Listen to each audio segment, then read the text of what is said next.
vyskoč. Poprosím ticho.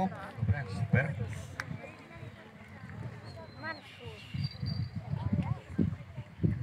On teraz hľada kolegu, lebo je vás dosť veľa. Tak, super. No, volajú. Tika. Tika. Hop.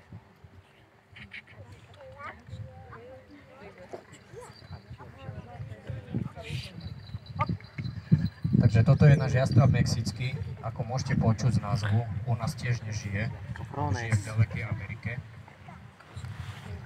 Jej meno je Siki, je to jastrab mexický, alebo kaňor okruhlochvostý, Káňa Harrisová, má viac názvov. A práve tento dravec, môžeme povedať, že dobil sopliarsky svet, lebo je zase veľmi dobrý povahovo. On sa kvázi ničoho nebojí, má to v hlave dobre usporiadané. A z našej partie je najstarší. V našich lesoch nežije, čiže žije čisto v Mexiku a zase môžete ho vidieť iba v Amerike alebo u sopliarov. Loví zajace, čiže môžete si všimnúť, on už má oveľa väčší zobák ako sova mala, hej? Lebo sova lovila myši, lebo loví myši. Siki? No, poď. Dobre, Samia, poprosím ťa, choď teraz za prvých. Dobre. Teraz budete mohli počuť aj čo Manonova má taký zvonček. Ja vám o tom potom poviem ešte viac, ale hlavne si teraz všimnite, aký má veľký zobák, lebo ona loví zajace, ako som spomínal. Hej. Loví zajace a preto ona už tiež musí mať zbranie pripravené na to, aby ich vedela od toho zajaca udržať.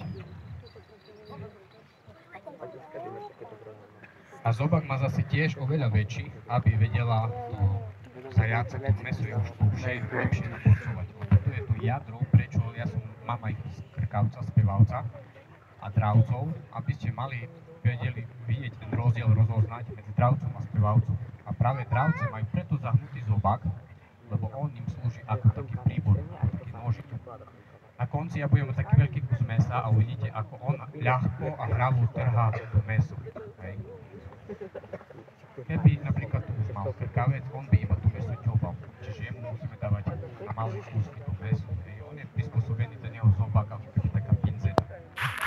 Čiže ja ho teraz privolám, zase si všimnite, zase mám meso na ruke. Hej. Nesmie sa stáť, aby ku mne prišiel a to meso nemal. Hej. Bolo by to na škodu veci, ale pre nás, lebo už by ku nám nechcel prístup.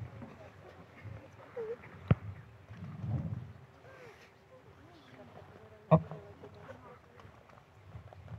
Trošku ešte musí rozpozerať.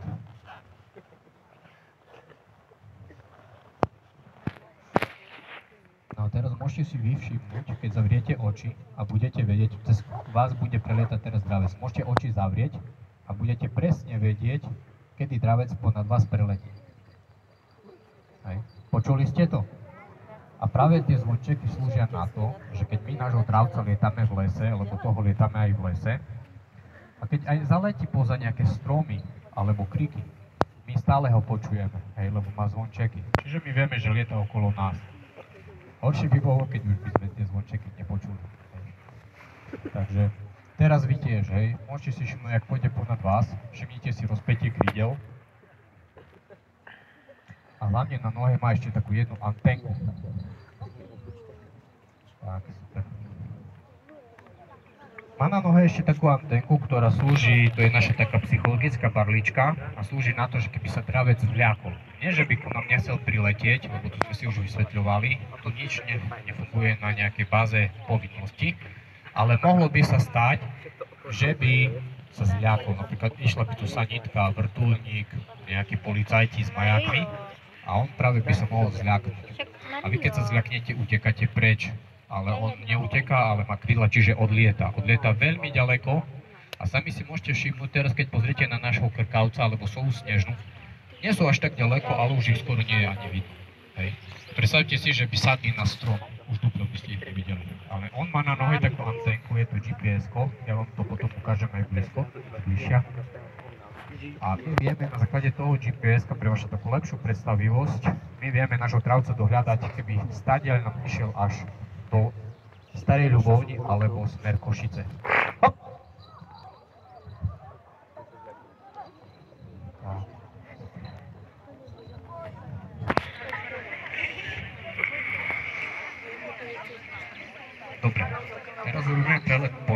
vás.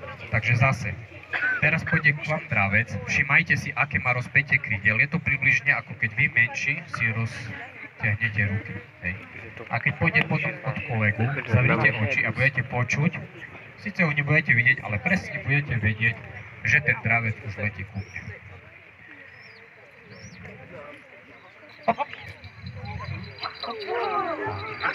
Môžete si všimnúť, že s ním si už dokážeme, alebo si veríme urobiť aj takéto triky ponad vás, lebo je fakt najskúsenejší z našej partie, lebo je aj najstarší.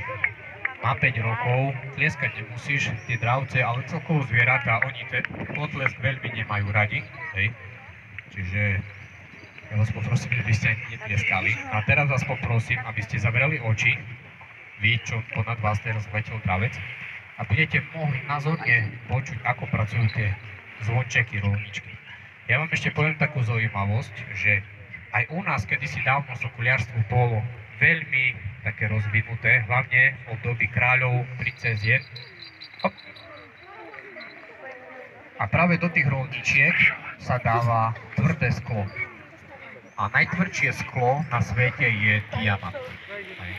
A práve aj tu všetky dediny, čo sú okolo nás a majú v názve dravca, napríklad Šarišské sokolovce, Šarišské jastrabie, Šarišské dravce, orlov, boli dediny, ktoré slúžili čisto na výcvik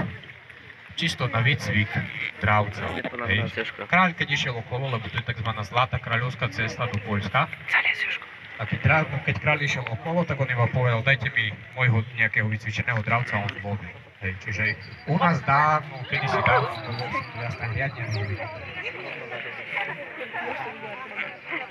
Taktiež vy, teraz keď pôjde dravec ponad vás, môžete si zavrieť oči, aby ste počuli, ako ten dravec preletí. Nebudete ho síce vidieť, ale presne budete vedieť, kedy letí okolo vás.